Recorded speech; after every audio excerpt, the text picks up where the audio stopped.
မတွေ့ခဲ့ဘူးပါလူတွေကြားတဲ့အော်ဟေးကကိုကွာစပူပီမေထွက်တော့ကတော့လည်းလို့မကြည့်ပါ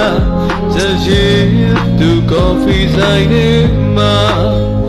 ဘာနာချင်းတိုင်ကြတဲ့ပွင့်မှာဘယ်သူမှလည်းမနိုင်တော့ရှုံးတွေတာအိမ်ပြန်ရှင်လက်ရှောင်းမှာငါလေးတွေ့ရဝနေတာချစ်ဆုံးရဲ့ဘယ်လိုရဲ့တဲ့ဟာ